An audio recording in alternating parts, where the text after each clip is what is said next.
जय हिंद साथियों, good morning. मैं आपका दोस्त तनुष्ट बिलास जैन स्वागत करता हूं आप सबका एसएलएच एकेडमी पर। डेली करंट अफेयर्स की क्लास में आप सबका स्वागत है। देवियों और सज्जनों, मेरा आप सबसे विनम्र अनुरोध है कि आप सब वीडियो को अंत तक पूरा मन लगा कर देखें और इसके बिल्कुल भी ना करें, क्योंकि वीडियो का एक एक सेकंड आपके लिए बहुत महत्वपूर्ण होगा। वीडियो स्टार्ट करते हैं आज की मोटिवेशनल लाइन्स के साथ। और आज की मोटिवेशनल लाइन्स हैं: तेरे खिलाफ क्या तूफान, क्या आंधी और क्या सुनामी करेंगे। तेरे खिलाफ क्या तूफान, क्या आंधी और क्या सुनामी करेंगे।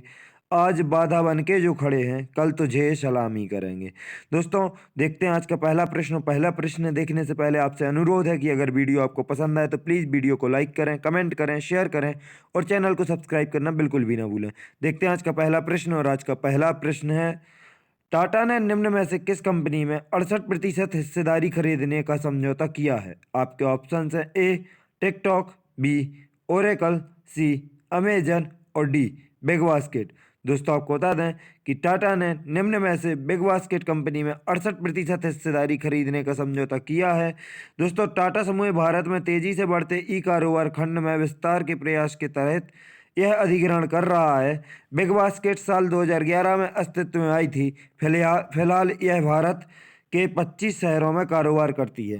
दोस्तों, आपको बिग बास्केट के बारे में बता दें तो बिग बास्केट की स्थापना 2011 में हुई थी तथा इसके संस्थापक हरि मेनन, सुधाकर, विपुल पारेख, अभिनीत चौधरी और रमेश, 5 लोग इसके संस्थापक थे तथा इसके वर्तमान सीईओ हरि मेनन है और इसका मुख्यालय बेंगलुरु में स्थित है। दोस्तों, साथ ही आपको टाटा ग्रुप के बारे में बता दें तो टाटा ग्रुप की स्थापना 1868 में हुई थी, जिसके संस्थापक जमशेदजी टाटा थे। अभी टाटा ग्रुप का मुख्यालय मुंबई में है तथा इसके वर्तमान अध्यक्ष रतन टाटा और वर्तमान चेयरमैन नटराजन चंद्रशेखर हैं। देखते हैं दोस्तों आज का अगला प्रश्न। और आज का अगला प्रश्न है: केंद्रीय मंत्रिमंडल ने भारत एवं किस देश के बीच व्यापक आर्थिक सहयोग और साझेदारी समझौते के किए जाने को मंजूरी प्रदान कर दी। आपके ऑप्शन हैं: ए रूस, बी मॉरिशस, सी नेपाल और डी चीन। तो दोस्तों, आपको बता दें केंद्रीय मंत्रिमंडल ने भारत एवं मॉरिशस के बीच व्यापक आर्थिक सहयोग और साझेदारी समझौते किए जाने पर मंजूरी प्रदान कर दी है। इसके तहत कृषि, कपड़ा, इलेक्ट्रॉनिक्स एवं अन्य क्षेत्र के 300 से अधिक घरेलू उत्पादों को मॉरिशस के बाजार में रियायती सीमा शुल्क पर प्रवेश मिलेगा। सरकार के एक बयान के मुताबिक यह अफ्रीकी क्षेत्र के किसी देश के साथ भारत का पहला समझौता है। दोस्तों, नज़र डालेंगे मॉरिशस की तरफ तो जैसे कि हम देख सकते हैं, मॉरिशस एक हिंद महासागर में स्थित एक द्वीपीय देश है और यह अफ्रीकी महाद्वीप के अंतर्गत आता है, क्योंकि यह अफ्रीकी महाद्वीप के पूर्व में स्थित है। दोस्तों, आपको बता दें मॉरिशस की राजधानी पोर्ट लुइस है तथा यहाँ की मुद्रा मॉरिशसाई रुपया है। अगर यहाँ के प्रधानमंत्री देखें वर्तमान, तो प्रविंद जुगनाथ यहाँ के प्रधानमंत्री हैं तथा राष्ट्रपति पृथ्वीराज सिंह रूपन यहाँ के वर्तमान प्रधानमंत्री हैं। दोस्तों, मॉरिशस से रिलेटेड 2 अन्य महत्वपूर्ण तथ्य बता दूं आप लोगों को कि पूरे विश्व में पीले रंग का परिंदा सिर्फ और सिर्फ मॉरिशस में पाया जाता है तथा एक पक्षी है जो विलुप्ति की कगार पर है, उसका नाम है डोडो। तो डोडो पक्षी जो विलुप्ति की कगार पर है, वह पूरे विश्व में सिर्फ अभी मॉरिशस में बचा हुआ है और यह मॉरिशस का राष्ट्रीय पक्षी भी है। तो मॉरिशस का राष्ट्रीय पक्षी कौन है? डोडो पक्षी। और यह विलुप्ति की कगार पर है, पूरे विश्व में सिर्फ मॉरिशस में अब बचा हुआ है। देखते हैं दोस्तों आज का अगला प्रश्न। और आज का अगला प्रश्न है: भारत की ओर से किसे अंतर्राष्ट्रीय सौर गठबंधन का नया महानिदेशक नियुक्त किया गया है। आपके ऑप्शन हैं: ए अजय माथुर, बी राहुल सचदेवा, सी मनोज सिन्हा और डी संजय त्यागी। तो दोस्तों, आपको बता दूं कि भारत की ओर से अजय माथुर को अंतर्राष्ट्रीय सौर गठबंधन का नया महानिदेशक चुना गया है, नियुक्त किया गया है। अजय माथुर उपेंद्र त्रिपाठी का स्थान लेंगे, जिन्होंने 2017 से महानिदेशक के रूप में काम किया है। महानिदेशक का कार्यकाल 4 साल का होता है। अजय माथुर वर्तमान में नई दिल्ली स्थित the energy and research institute के प्रमुख हैं। दोस्तों, नजर डालेंगे अंतर्राष्ट्रीय सौर गठबंधन की तरफ तो इसकी घोषणा 30 नवंबर 2015 को पेरिस में हुई थी तथा इसका मुख्यालय गुड़गांव हरियाणा में है। दोस्तों, आपको बता दें कि इसकी घोषणा जो हुई थी पेरिस में, वह जलवायु सम्मेलन के तहत हुई थी, जलवायु सम्मेलन में हुई थी। और किसने की थी आप याद रखें तो हमारे वर्तमान प्रधानमंत्री माननीय नरेंद्र मोदी जी ने इसकी पेरिस में जलवायु सम्मेलन के तहत घोषणा की थी। देखते हैं दोस्तों आज का अगला प्रश्न। और आज का अगला प्रश्न है: केंद्रीय मंत्रिमंडल ने हाल ही में एक अहम फैसले में कितने करोड़ रुपए के दूरसंचार उपकरण के लिए प्रोडक्शन लिंक्ड इक्विपमेंट योजना को मंजूरी दे दी। आपके ऑप्शन हैं: ए 22,195 करोड़ रुपए, बी 20,195 करोड़ रुपए, सी 12,195 करोड़ रुपए और डी 18,195 करोड़ रुपए। तो दोस्तों आपको बता दें, केंद्रीय मंत्रिमंडल ने हाल ही में एक अहम फैसले में 12,195 करोड़ रुपए के दूरसंचार उपकरणों के लिए प्रोडक्शन लिंक्ड इक्विपमेंट योजना को मंजूरी दे दी है। सरकार विनिर्माण के लिए भारत को एक वैश्विक बिजली घर के रूप में आगे बढ़ा रही है और व्यापार करने में आसानी के लिए अनुकूल वातावरण बनाया जा रहा है। दोस्तों देखते हैं आज का अगला प्रश्न, और आज का अगला प्रश्न है, हाल ही में अंतर्राष्ट्रीय गैर सरकारी संगठन ट्रांसपेरेंसी इंटरनेशनल द्वारा जारी भ्रष्टाचार बोध सूचकांक में भारत 6 पायदान खिसक 180 देशों में कितने स्थान पर आ गया है? आपके ऑप्शन हैं ए 76वें, बी 36वें, सी 64वें और डी 86वें। दोस्तों आपको बता दें, हाल ही में अंतर्राष्ट्रीय गैर सरकारी संगठन ट्रांसपेरेंसी इंटरनेशनल द्वारा जारी भ्रष्टाचार बोध सूचकांक में भारत 6 पायदान से खिसक 180 देशों में 86वें स्थान पर आ गया है। दोस्तों भारत वर्ष 2019 में 180 देशों में 80वें स्थान पर रहा था। सूचकांक के तहत कुल 180 देशों को उनकी सार्वजनिक व्यवस्था में मौजूद भ्रष्टाचार के कथित स्तर पर विशेषज्ञों और कारोबारियों द्वारा दी गई राय के अनुसार रैंक दी जाती है। दोस्तों ट्रांसपेरेंसी इंटरनेशनल की तरफ नजर डालेंगे तो आपको बता दें, ट्रांसपेरेंसी इंटरनेशनल की स्थापना 4 मई 1993 को हुई थी, जिसका मुख्यालय बर्लिन जर्मनी में स्थित है तथा इसके वर्तमान अध्यक्ष डेलिया फेरीरा रूबियो हैं। दोस्तों अगर हम रैंकिंग में नजर डालें तो इस साल 2021 में रैंकिंग में डेनमार्क और न्यूजीलैंड ने 80 अंकों के साथ फर्स्ट स्थान हासिल किया है, प्रथम स्थान हासिल किया है, तथा सोमालिया और दक्षिणी सूडान इस सूची में सबसे आखिरी पायदान पर रहे हैं। देखते हैं दोस्तों आज का अगला प्रश्न, और आज का अगला प्रश्न है, हाल ही में भारतीय सांकेतिक भाषा शब्दकोश का तीसरा संस्करण का विमोचन किसने किया है? आपके ऑप्शन हैं ए राजनाथ सिंह, बी थावरचंद गहलोत, सी कैलाश विजयवर्गीय और डी अमित शाह। तो दोस्तों आपको बता दें कि हाल ही में भारतीय सांकेतिक भाषा शब्दकोश के तीसरे संस्करण का विमोचन थावरचंद गहलोत जी ने किया है।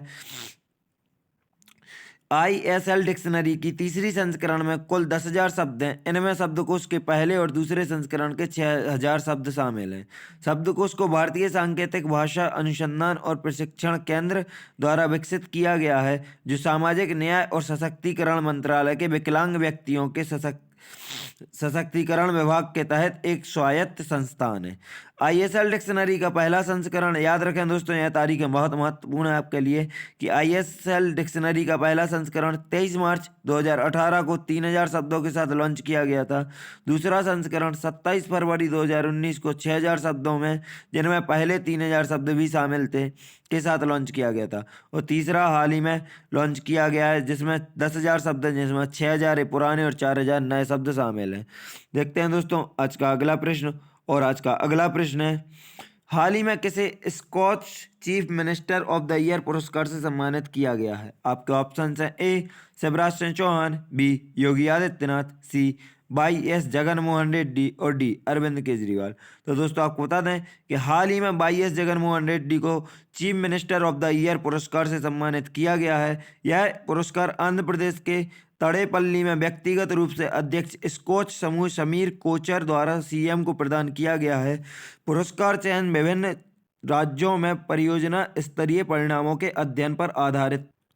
देखते हैं दोस्तों आज का अगला प्रश्न, और आज का अगला प्रश्न है, केंद्र ने हाल ही में किस नाम से नया इंस्टेंट मैसेजिंग प्लेटफॉर्म लॉन्च किया है? आपके ऑप्शन हैं ए संदेश, बी संपर्क, सी मैसेज और डी रिश्ते। तो दोस्तों आपको बता दें, केंद्र ने हाल ही में संदेश नाम से नया इंस्टेंट मैसेजिंग प्लेटफॉर्म लॉन्च किया है। दोस्तों इलेक्ट्रॉनिक्स और सूचना प्रौद्योगिकी मंत्रालय के तहत आने वाले राष्ट्रीय सूचना विज्ञान केंद्र ने यह प्लेटफॉर्म शुरू किया है। व्हाट्सएप की तरह ही नए सरकारी इंस्टेंट मैसेजिंग सिस्टम प्लेटफॉर्म का इस्तेमाल मोबाइल नंबर या ईमेल ID के जरिए सभी प्रकार के संचार के लिए किया जा सकता है। दोस्तों नज़र डालेंगे राष्ट्रीय सूचना विज्ञान केंद्र की तरफ, तो इसका मुख्यालय नई दिल्ली में स्थित है। इसकी स्थापना 1976 में की गई थी। राष्ट्रीय सूचना विज्ञान केंद्र की स्थापना 1976 में, तथा इसका मुख्यालय नई दिल्ली में स्थित है, आप लोग याद रखें। तथा इसकी वर्तमान महानिदेशक नीता वर्मा जी हैं। देखते हैं दोस्तों आज का अगला प्रश्न, और आज का अगला प्रश्न है, सतत इलेक्ट्रिक टू व्हीलर PIMO को हाल ही में किसने लॉन्च किया है? आपके ऑप्शंस हैं A IIT Roorkee, B IIT Delhi, C IIT Mumbai और डी IIT मद्रास। तो दोस्तों आपको बता दें, सतत इलेक्ट्रिक टू व्हीलर PIMO को हाल ही में IIT मद्रास द्वारा लॉन्च किया गया है। दोस्तों IIT incubated startup by pi beam electric ने इसे लॉन्च किया है। दोस्तों याद रखें आप लोग कि इसे किसने लॉन्च किया है, तो IIT मद्रास इनक्यूबेटेड स्टार्टअप पाई बीम इलेक्ट्रिक ने इसे लॉन्च किया है। यूटिलिटी ई बाइक को व्यक्तिगत और व्यावसायिक उपयोग के लिए विकसित किया गया है। इसके लिए लाइसेंस या पंजीकरण की आवश्यकता नहीं है और इलेक्ट्रिक टू व्हीलर की कीमत 30,000 रुपये तक तय की गई है। दोस्तों इससे तेल की खपत को कम करने के लिए और तेल पर आश्रित होने की बात को कम करने के लिए इसे लॉन्च किया गया है। यह टोटल इलेक्ट्रिक है और यह बैटरी से चलती है। दोस्तों नज़र डालेंगे IIT मद्रास की तरफ, तो आपको बता दें IIT मद्रास की स्थापना 1966 में हुई थी तथा इसके वर्तमान अध्यक्ष पवन कुमार जी हैं। देखते हैं दोस्तों आज का अगला प्रश्न, और आज का अगला प्रश्न और आखिरी प्रश्न है, हाल ही में चल रहे ईरान रूस समुद्री सुरक्षा बेल्ट 2021 नामक नौसेना अभ्यास में तीसरा देश कौन शामिल हुआ है? आपके ऑप्शन हैं A America, B Bharat, C Canada और डी पाकिस्तान। तो दोस्तों आपको बता दें कि हाल ही में चल रहे ईरान रूस समुद्री सुरक्षा बेल्ट 2021 नामक नौसेना अभ्यास में तीसरा देश हमारा देश भारत शामिल हुआ है। और दोस्तों आपको बताएं तो यह नौसेना अभ्यास हिंद महासागर के उत्तरी भाग में होगा। ड्रिल का उद्देश्य अंतर्राष्ट्रीय समुद्री व्यापार की सुरक्षा को बढ़ाना, समुद्री डकैती और आतंकवाद का सामना और सूचनाओं का आदान प्रदान करना है। दोस्तों आपको बता दें कि इस नौसेना अभ्यास में चीन के भी शामिल होने की संभावना है तथा यह एक बहुत ही लचीला युद्ध अभ्यास है जिसमें कोई भी देश हिस्सा ले सकता है। मुख्यतः यह ईरान और रूस के बीच होता है, लेकिन इसमें अन्य देश भी शामिल हो सकते हैं। दोस्तों अब देखेंगे हम आज के दिन से जुड़े हुए कुछ अन्य महत्वपूर्ण करंट अफेयर्स, और उनके वह इस प्रकार हैं कि IPL इतिहास के सबसे महंगे खिलाड़ी क्रिस मॉरिस बन गए हैं। तो दोस्तों याद रखें अभी तक IPL के इतिहास के जो सबसे महंगे खिलाड़ी हैं वह हैं क्रिस मॉरिस। और उन्हें किसने खरीदा है, तो राजस्थान रॉयल्स ने उन्हें खरीदा है। और कितनी रकम में खरीदा है, तो 16.25 करोड़ रुपए में खरीदा है। क्रिस मॉरिस के पहले सबसे महंगे खिलाड़ी का रिकॉर्ड युवराज सिंह के नाम था, जिन्हें 16 करोड़ रुपए में खरीदा गया था।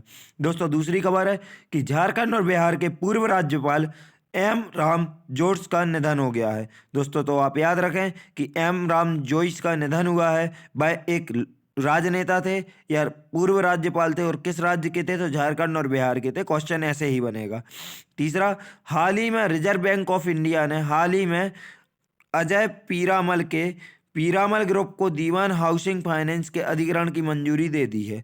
तो दोस्तों याद रखें कि अगर आपसे यह पूछा जाए कि दीवान हाउसिंग फाइनेंस के अधिग्रहण की मंजूरी किसे मिली है, तो अजय पीरामल के पीरामल ग्रुप को, और यह मंजूरी किसने दी है, रिजर्व बैंक ऑफ इंडिया ने। तो क्वेश्चन ऐसे ही बनेगा, आप याद रखें।